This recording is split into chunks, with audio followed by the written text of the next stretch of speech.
In the beginning, there was nothing but an infinite void. The world was merely a dark storm stretching without beginning or end, filled with silence and darkness, until the goddess, with her light, illuminated that chaos and shaped the first continent, giving rise to life. From this act were born 9 distinct races: the great Digonuts, the beautiful and wise elves, the proud Onafolk, the steadfast and resilient dwarves, the enigmatic Demonkin, the mysterious dark elves, the agile centaurs, the beastfolk marked by their strength, and finally the humans, to whom the young man who stars in this story belongs. The anime's narrative begins with Luz, a human, as he says goodbye to his family. The boy's thoughts were filled with the certainty that he needed to become an adventurer to create a better life for those he loved. He believed leaving home early would be a necessary sacrifice. His mother watched him silently. His father tried to hide his concern, and Luz thought to himself that he needed to be strong.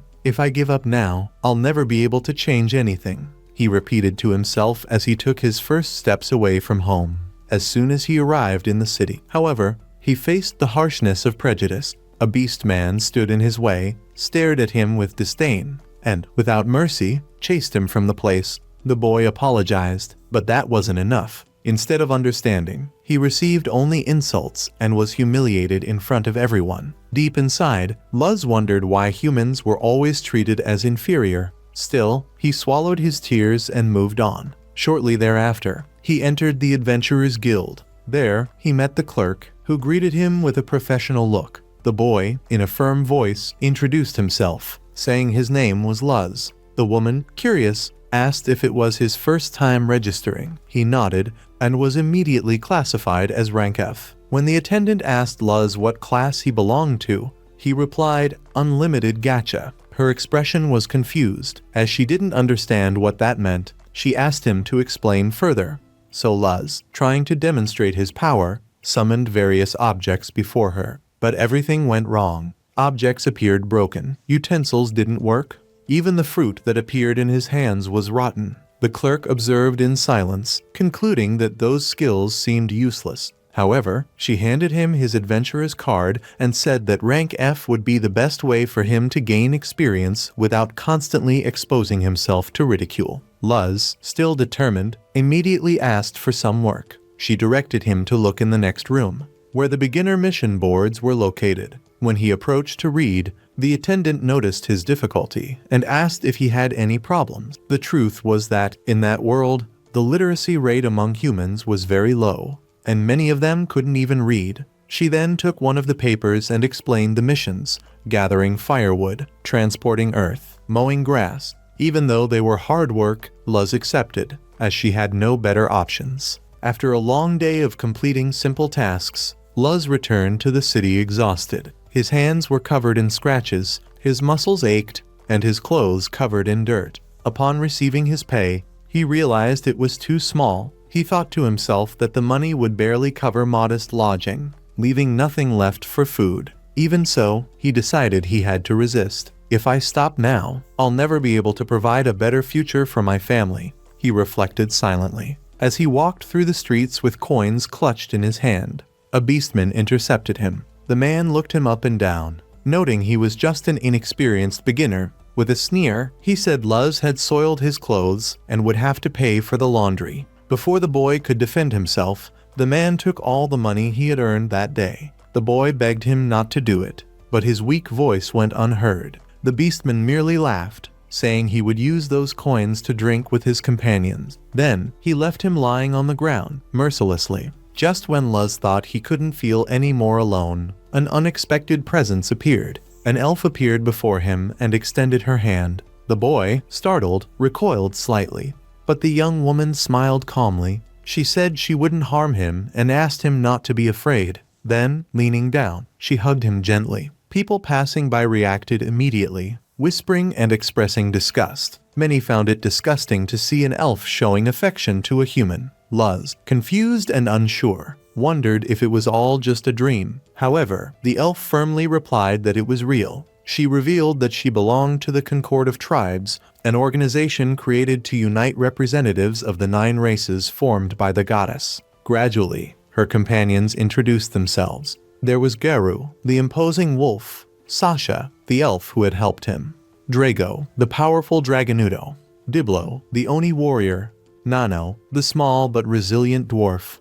Sion, the enigmatic dark elf. And Santos, the centaur with a steady gaze. Sasha explained that the group needed a human to complete their formation. The purpose was clear. They wanted to fight racial discrimination and build a more just world where all races could live in harmony. Extending her hand again, the elf asked Luz to join them. The boy hesitated for a moment, but decided to accept. Perhaps this is the opportunity I've been waiting for to prove myself, he thought. In the first dungeon they entered together. Sasha took the lead. She attacked the approaching beast, opening the way for Luz to join in the fight. In the end, the creature was defeated, but the elf warned the boy. She sternly told him not to stray, as they were in the abyss, the most dangerous dungeon in the world. She reminded him that any carelessness there could result in immediate death. It wasn't long before the other members of the group gathered. Some noticed Sasha's constant concern for Luz, but the elf asked them to stop teasing. She stated that she didn't want the team's reputation tarnished by the loss of a companion. The lizardman then commented in a more light-hearted tone that Luz should remain calm,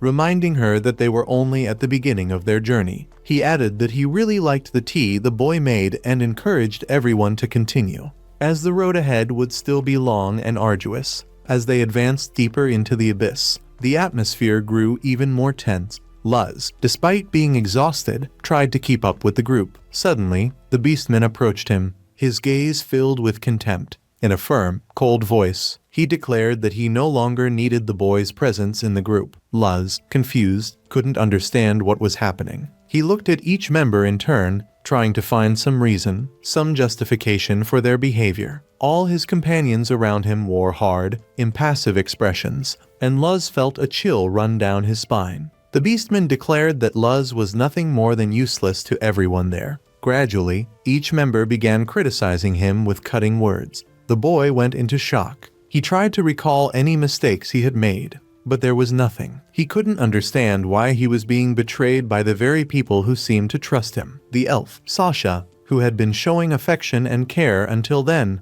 revealed that it had all been a sham. She explained that they had merely tricked him into observing his performance within the abyss, but that his abilities were merely a sick joke. Everyone agreed that Luz couldn't be a maestro with the power he possessed. Some even commented that the guild leadership should have made the decision to remove him sooner. One of them said it would be best to eliminate Luz immediately, so that the other adventurers wouldn't witness the scene. The boy felt the reality hit him when one of them wounded his face. He realized it was no joke and tried desperately to flee. However, Sasha fired an arrow, preventing his escape, and Luz fell to the ground, stunned. Everyone present revealed that they were paid to hunt humans, and that they enjoyed hearing their victims' screams of suffering. Immediately afterward, the beast man kicked Luz, ordering him to fight back. He said he couldn't stand weak people and wanted to see him suffer even more. The group leader finally ordered them to stop and finish what they had started.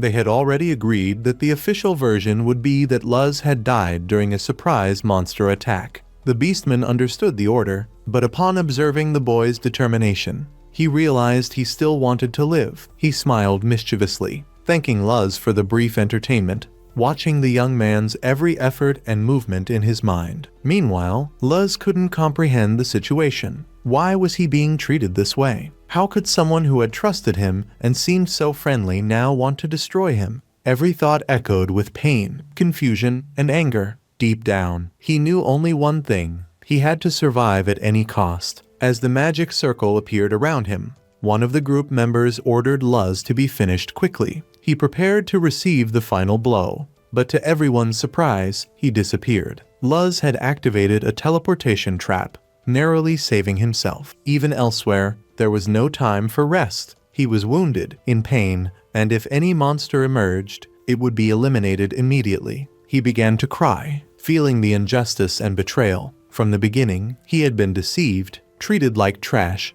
and used as a disposable object. But deep within his mind, a flame of revenge began to grow. He would not die in this place without a fight. He would not allow those who betrayed him to go unpunished. But before he could fully prepare, a gigantic monster appeared behind him. Its strength was unimaginable, reaching level 1000. Only in folk tales had people heard of such powerful creatures. Luz was in shock, realizing he had been taken to the deepest part of the abyss. The monster advanced slowly but inevitably, ready to finish him off. In his mind, there was only one thought: he couldn't die. His entire gift, his class, was all he had to survive. If he failed, he would never see his family again. If he failed, he would have no chance to exact revenge on those who deceived him and treated him like trash. Every muscle in his body tensed, every ounce of strength channeled into resisting and facing this seemingly insurmountable threat. Luz knew he couldn't give up, couldn't fail.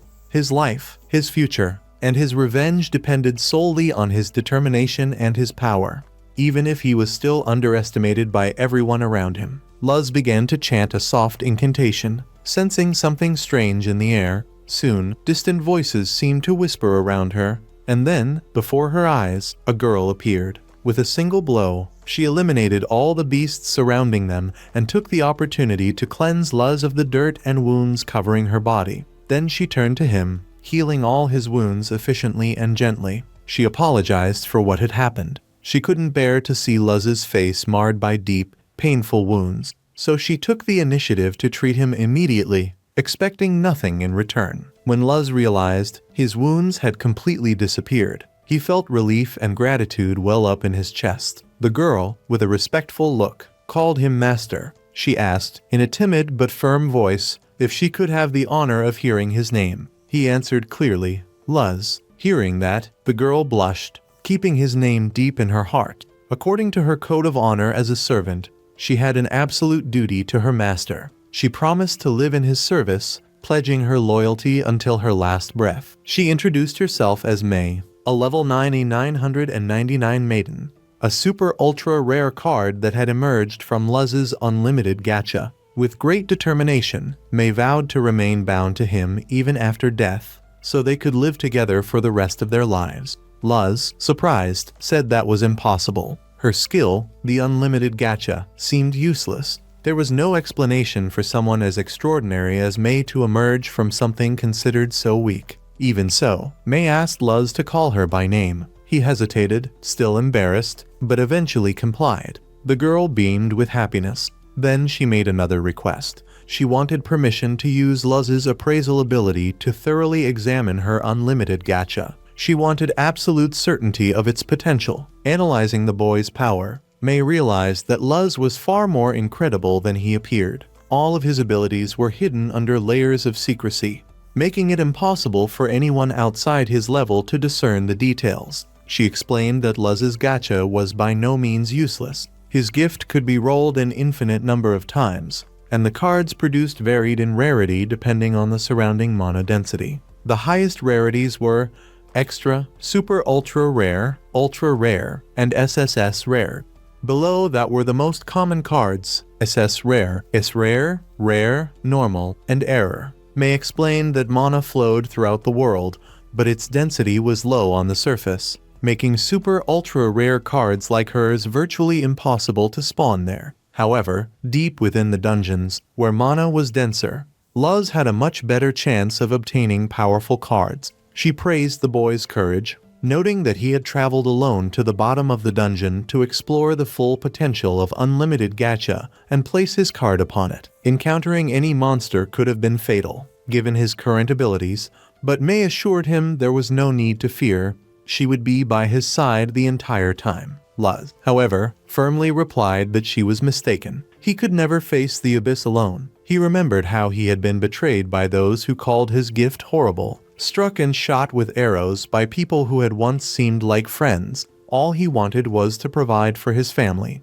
and the pain of betrayal had been unbearable. Those who had been kind suddenly became cruel killers. Luz, with rage and determination, decided that all those who had deceived and hurt him must pay. May grabbed the boy's arm. She said that, as a maid, she could never fully understand the depth of the suffering he had endured. But with the power she now possessed, she could easily eliminate all the traitors if Luz gave the order. Luz calmly asked her to wait a moment. He had trusted those people too much, nearly dying after being beaten and sent to that place. Even though he was only a weak human, He wanted revenge to be taken into his own hands, making everyone suffer as he had. May promised that if that was the boy's wish, she would help him achieve his personal revenge. She believed in his potential and knew that Luz, with his unlimited gacha, could indeed defeat them all with extreme ease. With that, Luz once again rolled the infinite gacha into the abyss, paving the way to build his own kingdom, and pave the way for his revenge. And so ends the first episode. If you liked it, comment revenge and stay tuned for the next episode, which will be released next Saturday. We are taken 3 years later, when the boy managed to raise an entire castle inside the dungeon. Everyone was shocked and very happy as they received Luz's gratitude. The girls liked him deeply and praised him every day. Some were so obsessed with Luz that they even imagined smelling his feet. His servant wished to silence all of them for being too noisy. Luz, in turn, was calm. He knew they were simply in love, and it was no big deal. He only wished that the servant remained calm.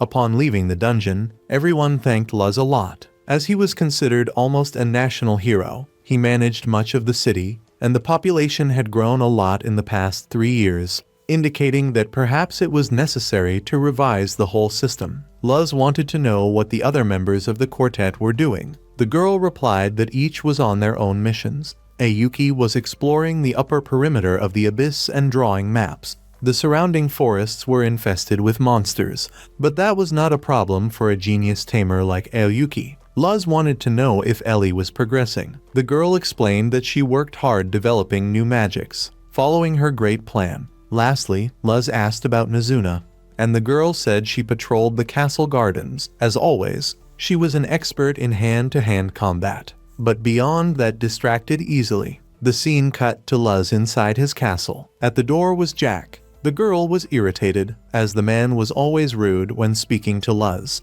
The boy, however, did not mind. Seeing Jack as an older brother figure, Luz decided to train a bit to improve his strikes. While attacking, he landed a direct punch on Jack's stomach. The man got excited by the boy's strength, but knew these hits would be ineffective, as he was called Iron Blood Barricade. Luz's punch could have killed anyone else. Both began exchanging blows with skill and precision. Meanwhile, Nazuna walked through the castle corridors. All the maids greeted her and asked her to clean a certain place. Upon knocking on the door, she noticed May was there. Nazuna wanted to know why she was in Master Luz's room. May replied she was patrolling. Nazuna questioned why she was there if Luz should be training with Jack. May became embarrassed and explained she was cleaning the boys' room. It was against the maid's code to be idle, even in the master's absence, so she was organizing the quarters. Nazuna did not mind and entered to patrol.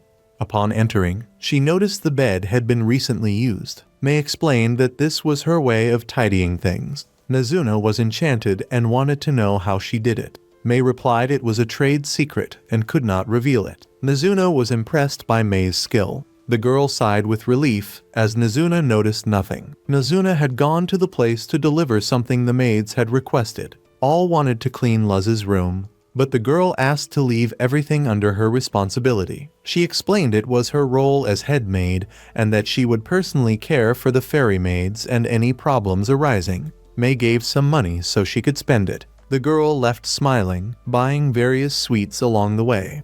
On the route, she encountered Ayuki and asked if she should not be exploring the forests around the abyss. Trying to start a conversation, Ayuki only responded with meows, leaving Nazuna confused. Nazuna remembered she had been summoned later, though still older than Ayuki. Soon after, Ayuki showed the paper with no monsters found. She had completed part of the map requested by May and returned only to deliver the paperwork. Then, she departed, still on patrol and needing to continue her work. Upon reaching another part of the castle, Nazuna called Doriaki. Noticing everything was clean and organized, she sat on Luz's throne, ran her hands over the backrest, and sighed, missing the boy, as he had not yet appeared in the castle. While moving, she broke a part of the throne due to her strength. She panicked, not knowing what to do, and quickly put the piece back in place before running out. The scene returned to Luz and Jack, who continued fighting. After a long time of combat, Jack suggested they stop and take a bath to relax. Luz thought it an excellent idea. In the hot springs, Jack was very happy with the master. admiring that he had learned to use his body as a weapon. Luz thanked him, aware that none of this would be possible without Jack's help. Even so, Jack commented that some points in the abyss could still resist the boy, indicating even less resistance on the surface. Luz reflected on the surface world, considering it full of unknowns, since being kicked and abandoned. He began harboring deep hatred. He vowed never to lower his guard, not knowing what could happen, and promised to carry his revenge to the end of his life. The scene shifted to May, who summoned some of her maids. She wanted to know if they had written the letter. All denied. May began reading, and the girls went into shock. They apologized, explaining they did not mean to say it wrongly. They knew May was always busy and only wanted to ease her work. May got angry, as they had asked Nazuna to deliver the letter instead of speaking directly to her.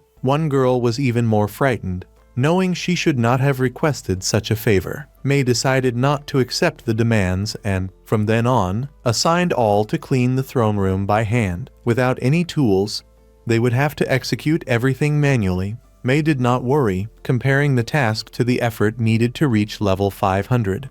Soon, she would go to the surface on a mission for Master Luz, expecting everyone to work diligently in her absence. The scene cut again to Nazuna, who was observing several armors lined up in the corridor. Ellie approached and asked if she was again searching for sweets. Nazuna replied no, she was only analyzing the armors. Ellie did not understand and imagined that her colleague was conducting some inspection or participating in a construction. Ellie explained that everything had gone so well in her project that she had enough time to return to the castle. People in nearby shops watched the discussion between the two and found it completely baseless. Ellie bragged about having been able to take tea with Master Luz to inform him about her plan's progress. She also said that next time, she would reserve a private room to dine with him, implying that later she herself would be the meal. Nazuna reacted immediately, considering that unfair. She also wanted to take tea with Master Luz and thought it wrong that only Ellie had this chance.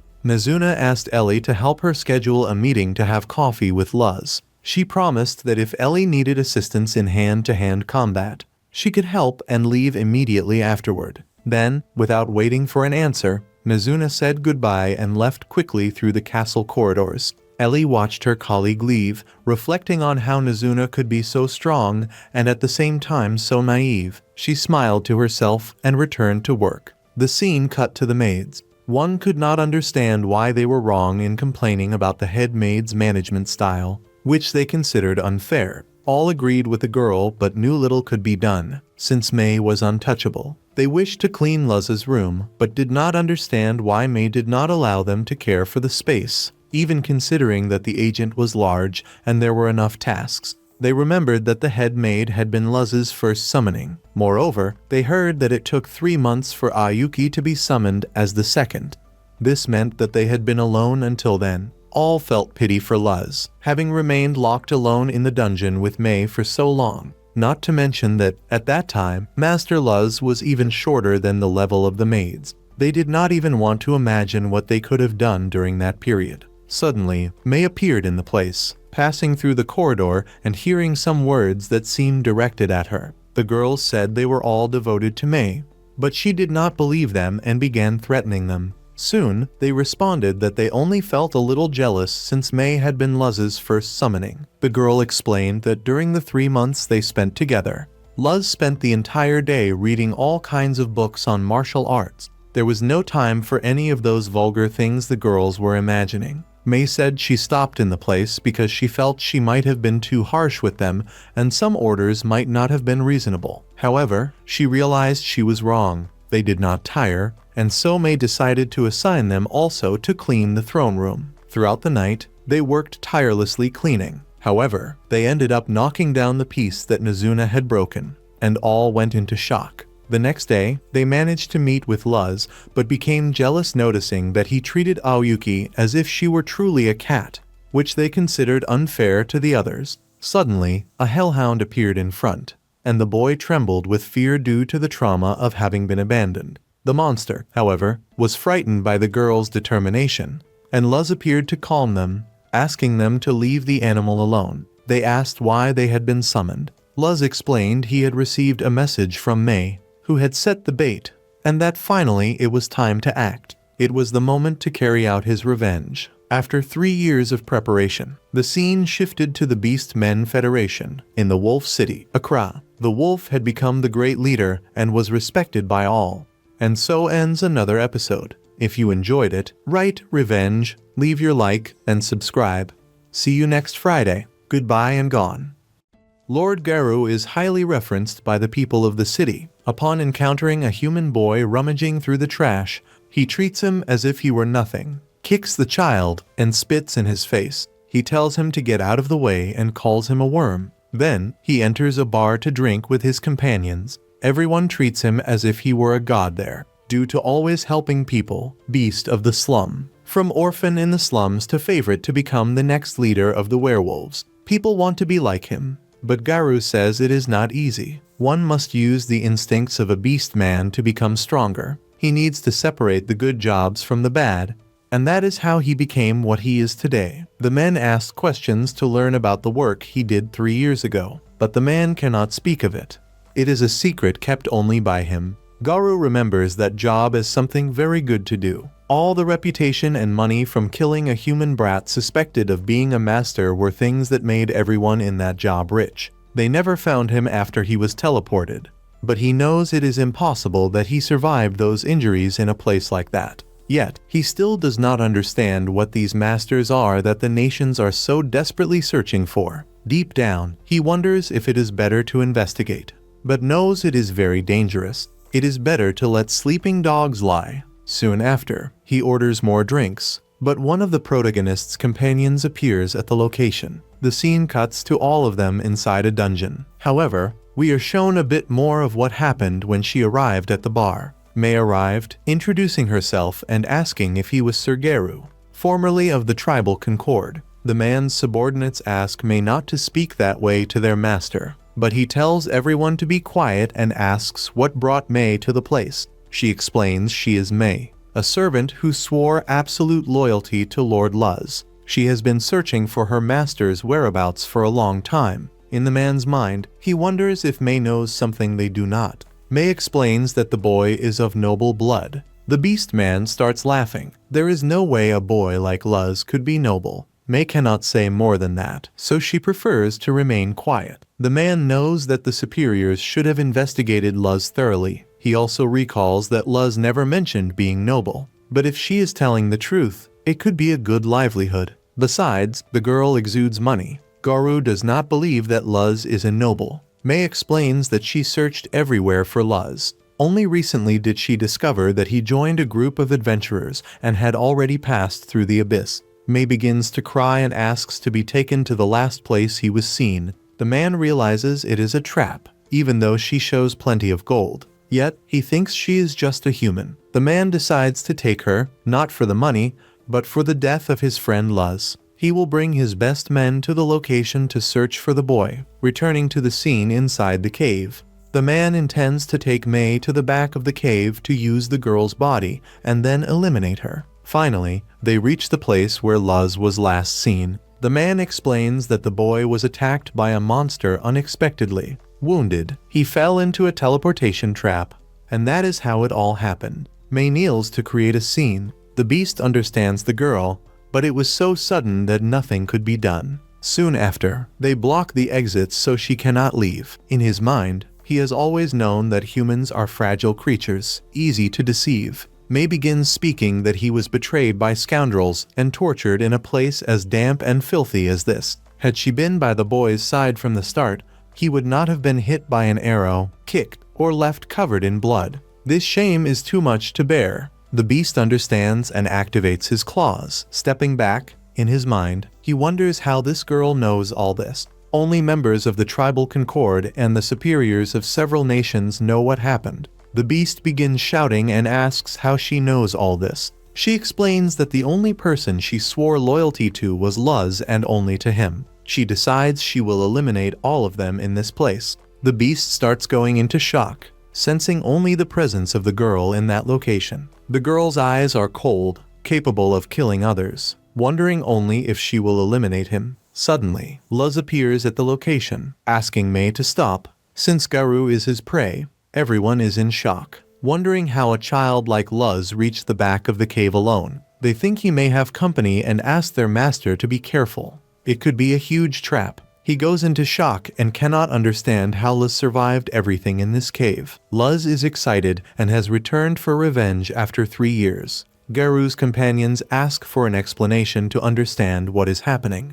The man starts laughing, unable to understand how a level 15 wants to avenge someone as strong as him. He is above level 150. There is no way a child like Luz could defeat him. Yet, Garu does not care.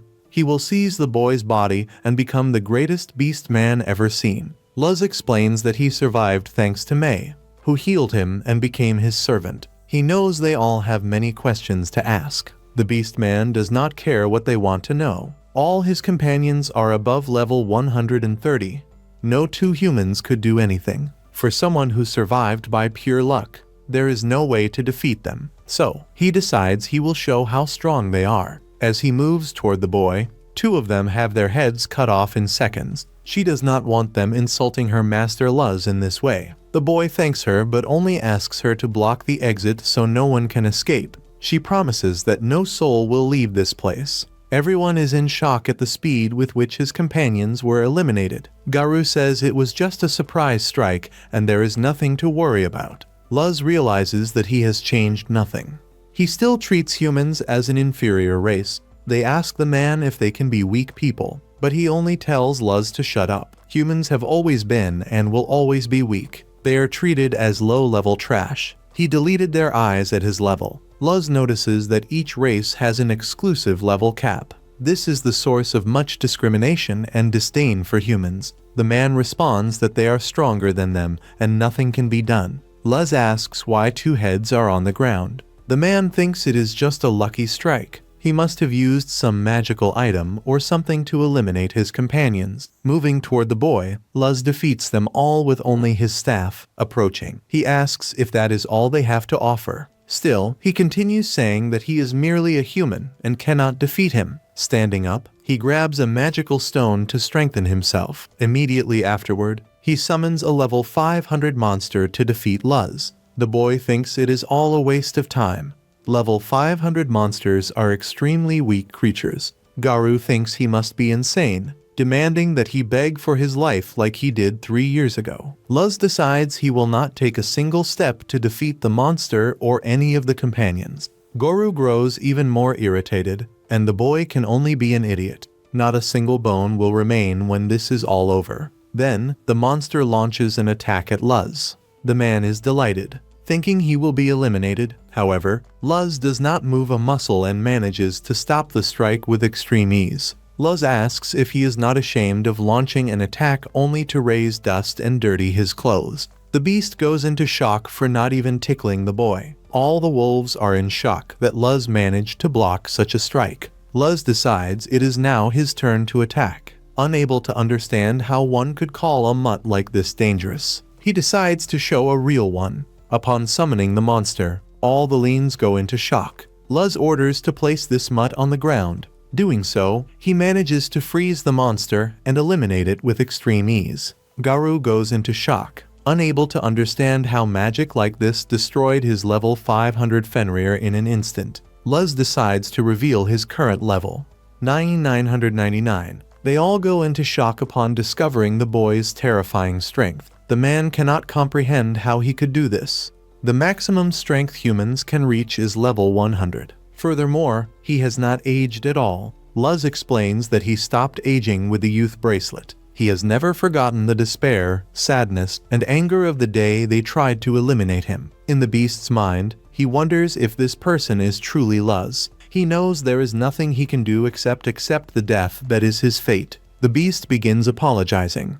Everything he did was on his country's orders and has nothing to do with Luz. Yet he wishes Luz would remember that, despite that incident, they still shared good moments. All his colleagues call him a coward. Luz has a question for the man. He wants to know everything he knows about the masters. The beast man says that the superiors only said to find them. Luz wants to know why they wanted to eliminate him after discovering he was not like them. The man responds that he knows nothing. The wolves start raising their hands, thinking they know something. but Mei splits them in half as if they were nothing. Geru goes into shock and despair. Luz has another question: whether they could win if they waged war against the superior nations. Luz wants him to be honest. The beast begins trembling with fear, knowing Luz is a strong person and would have a temporary advantage in the fight. No matter how high the boy's level is, he is still just a human. They have at their disposal all the weapons, armor, and items they have accumulated over years.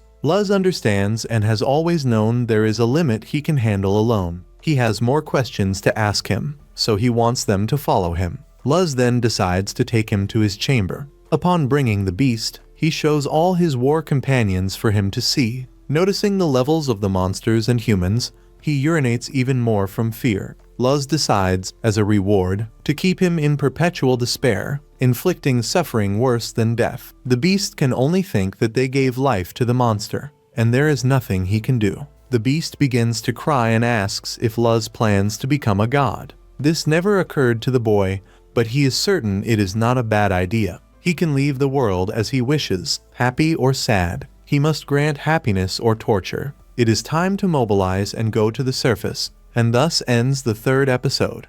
If you want to see how the next revenges will unfold, subscribe to the channel and leave your like to help. See you next Friday and goodbye.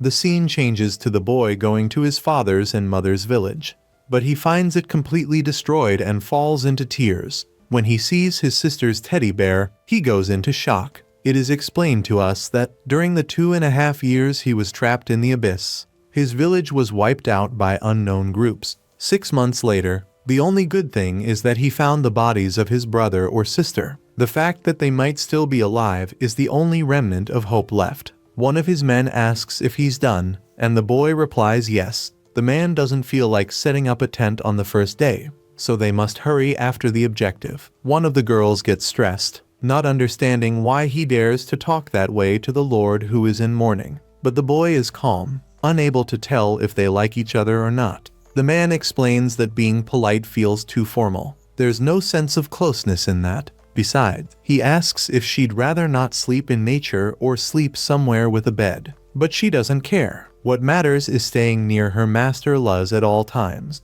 The man will also accompany his master to the peaks of mountains covered with ice and through lakes of molten magma. He made an oath of loyalty to Luz. That is the chivalry of an Auric knight. Even so, he doesn't want her to sleep under the stars.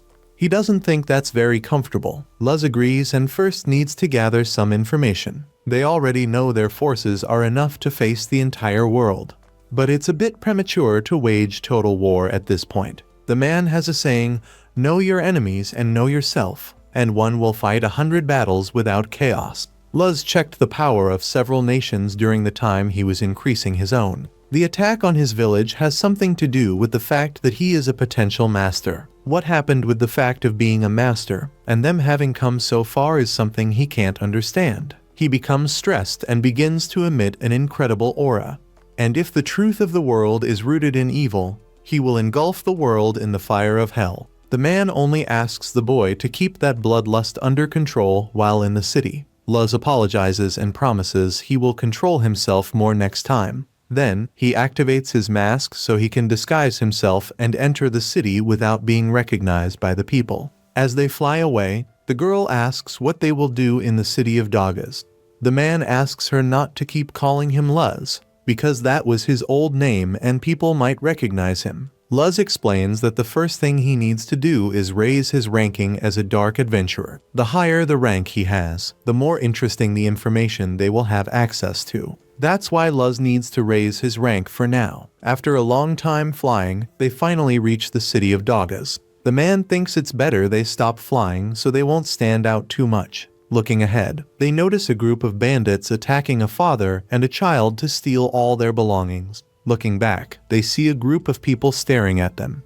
They tell them to leave immediately, otherwise they'll be killed. With great ease, Luz manages to capture all of them as if they were nothing. To them, those guys weren't even worth the effort. They were so weak. The boy is fascinated by the strength of the group, and the father decides to give them a ride to Dagas. Luz thanks him for the ride, but the man asks him not to thank him, since they were the ones who saved his and his son's lives. The boy is fascinated, as he had never seen humans strong enough to defeat before. The man has a question.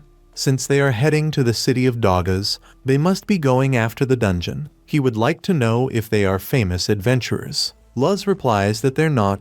They haven't even registered yet, so they're just beginner adventurers. Both are shocked, since they're only beginners. Luz explains that upon first registration at the guild, Dogas, and he started to climb the ranks from there. Luz says they'll register at the Dogas guild and begin rising in rank from there. The man explains that they're in the right place. Dogas is the southernmost city of the Dwarven Kingdom. It borders the human kingdom to the east and the elven kingdom to the south. They've had their share of territorial disputes, but due to the quality of its dungeon, it attracts many adventurers. It became quite a bustling city just by being in the middle of nowhere. Of all races, it's the most popular among humans. That's why the man runs an inn for them. Arriving in front of the city, he asks if they really want to stay in that place. Luz replies yes and explains that it's better to be more discreet. The man introduces himself as Colonel and wants them to stay at his inn. The boy asks his father why they are being so discreet, since they are beginners.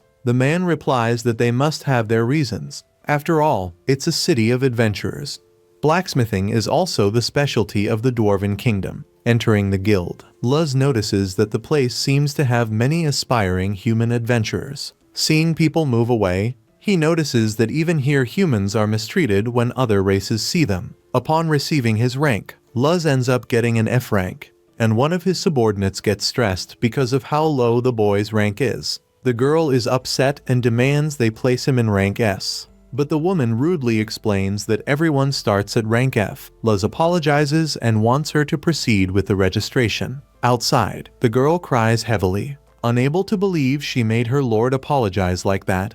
The scene cuts to Luz entering her friend's hotel. Luz explains that he has a few selfish requests. The first is that they would like to rent the upper floor for an entire month. During their stay, no one is allowed to go up to the top floor, not even staff members. Then he gives a pile of gold for that time. The man cannot accept so much money from those who saved his life. Luz explains that this is a very selfish request, so he would like them to accept it. The man is very happy with the amount of gold given to him. Entering the room, the girl explains that even though he is the strongest person in the world, there's still a chance something could go wrong if he's so careless. Luz asks if she intends to deny his revenge. Frightened, she replies that's not it. The place begins to shake, and she starts begging for her life. The man asks Luz to calm down a bit. He explains to the girl that Luz wants to relive that moment without caring about the danger. The boy is eager to take revenge without depending on anyone else. Kneeling near the girl, he apologizes, knowing she's been worried about him all this time. Even so, he becomes emotional. She apologizes and wishes to renew her vow of trust. Kissing the boy's feet, Luz doesn't like that much, but they beg for it to be that way. Walking through the city, everyone keeps talking about them, which makes them a bit uneasy. Entering the line, they notice there are few elves in the place. Luz explains that the reason there are so few elves is because the Dwarven Kingdom and the Elven Kingdom are fighting over possession of that dungeon. Suddenly, a group of men appears cutting in line. Luz notices that the first is an attendant carrying all their belongings. The second is reasonably strong but full of openings, but the one in front, by how they move despite carrying those big objects, he is quite difficult to deal with. Suddenly, Luz appears and asks them not to keep cutting in front of people. The man becomes irritated and asks if he knows who he's talking to. Luz replies that no, there's no way to know the face of someone who's hiding it. He would like him to avoid doing anything that could tarnish his reputation at this moment. Just as he's about to strike a blow against Luz's group, one of them asks him not to do it and stops him. The man tells him to calm down. It's not wise to make a scene in this place. He asks if he really wants to use that item here. Right after, he gives up and says this isn't over yet, and that he'll come back for him. After that, everyone is very happy with Luz for managing to restore order to the place. The boy realizes he has ended up becoming quite a celebrity among the adventurers. The group of adventurers in front thanks him a lot for managing to drive them away. They were scared and wouldn't have been able to do anything about it. The boy asks if they are new to this cave. Luz replies that yes, they are. The boy explains that this dungeon is larger than average, so people usually camp inside it overnight. He assumed as much because they weren't carrying materials or any kind of equipment. Luz thanks him for the advice, but the boy explains that he's sorry. He has no further advice to give after Luz's help. The girl asks if they should bring something to lie on. Luz decides he'll figure that out later. Soon it's the boy's turn, and they say goodbye to enter the dungeon. The scene cuts to Luz and her friends inside the dungeon. He explains that he's never been in a dungeon other than the Abyss before. It's strange how they appear all over the world in different sizes and types. The man remembers that the boy had said this dungeon was huge. Luz explains that to uncover the secrets of dungeons, they need to analyze their cores. But not even Ellie can do something like that. It's explained that the deeper one goes, the higher the mana concentration becomes. With that mana, many things are created, from monsters to traps and a great variety of environments. Dungeons are a world completely different from the surface. The girl says she can't even sense anyone within hundreds of meters of them. Soon after, Luz activates his power and flies around the place. Both praise the boy, saying that ability is very useful since it gives them a wide view of the area. Below, an elf stands before several orcs and defeats them all with extreme ease and fury beyond this world. He's fighting angrily, wondering who they think he is to be pushed to the end of the line like that. He's an elf's blood mixed with the blood of a hero, a master's blood running through his veins. Kaido. The other elf asks him to calm down. They're here to face the orcs on the 3rd floor. The boy tells him to shut up. The insects that made him angry will pay. Once he inherits the blood of a master, he'll wipe out their entire race. Even though the elf is level 1500, he still thinks he's weak, but his companion explains that he's already surpassed the power of a normal elf. Even so, the boy remains stressed and insists he must become a legendary hero. His maximum level can't be 1500, he needs to rise a bit more. The man explains that he was banished from his homeland for his research and understands the boy's frustration. Then he asks him to help him level up, and the man says he'll do it with all the pleasure in the world. Once he levels up, the boy won't need the elf beside him anymore. The scene shifts back to Luz and his group.